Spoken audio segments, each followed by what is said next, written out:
in the last kind of couple of kilometres here, so it does look as if possibly by the end of this stage, Movistar and EF Education could have two riders up there in the top four. This is Andres Seitz. He's currently third in the race as we speak. And now we are with the leaders. No, this is still Rubio and Chavez just behind. And they're with Sosa in front and Hugh Carthy. Rubio's been given the opportunity to try and push forward a little bit. They'll soon be picking up Zeitz, who I think has done the best he can do in this climb. He went with the two strongest riders. He got dropped with them. He's hanging on to third place, but you can see Sosa and Chavez coming behind. We still have the two leaders in front, even Sosa of Movistar and Hugh Carthy in front here. But it does look as if after this stage, Movistar and DF Education will have a strong stranglehold of this race.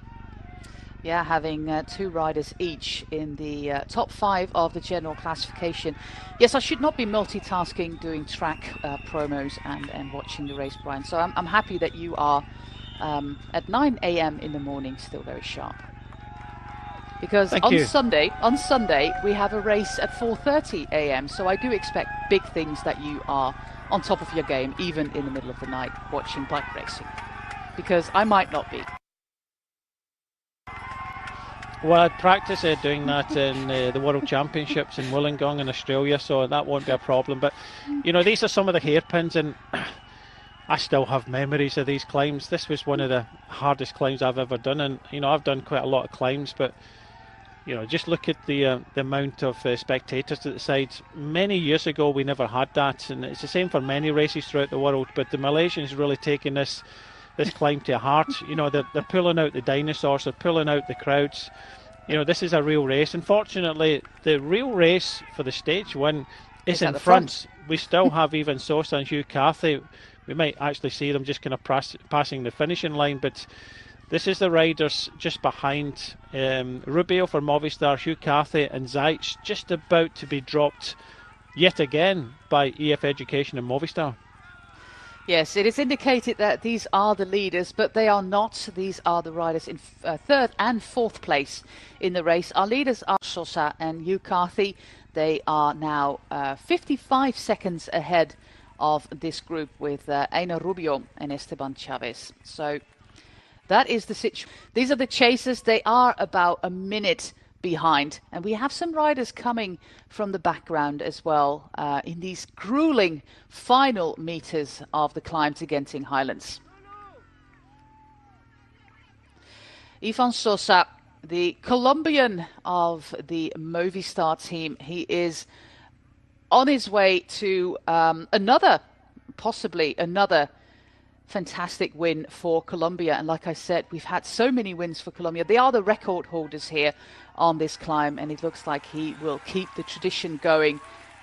This must be more or less the final few hundred meters, and going to 300 meters now towards the finish line. Look at all these people there on the climb supporting Ivan Ramiro Sosa in these final few hundred meters. We are going to Genting Highlands. It's a big spectacle there with lots of hotels. It's actually the only place in Malaysia where you can gamble. They've been given a specific license to have a gambling industry here at 1,650 meters above sea level. This is the final 200 meters to go for Ivan Ramiro Sosa on his way to a wonderful win here on the Genting Highlands, in the footsteps of many of his compatriots in the past, delivering another win here for Colombia. I think the last one might have been Julian Arredondo, but he's on his way to a great win and the yellow jersey. Doesn't even need the bonus seconds.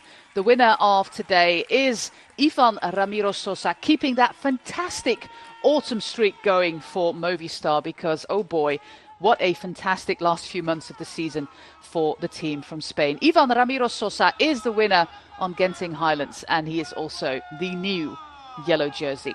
Let's hope that we can catch the second place there of the man from Lancashire, Hugh Carthy. Second place for him, and still everything to play for, because we do have on stage 7, so that is next Monday, another pretty steep uphill finish in the Tour of Langkawi. It looks like we don't have a camera, or we don't have the footage of you, Carthy, crossing the finish line. But Aina Rubio is trying to get, there he is in second place. Fantastic result there for you, Carthy. And still in the mix for the overall win here in the Tour of Langkawi.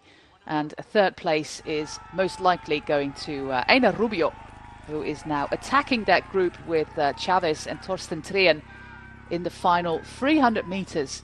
But they are quite far back. The gap is going to be over a minute, Brian, and that is going to be hard to redeem on stage 7.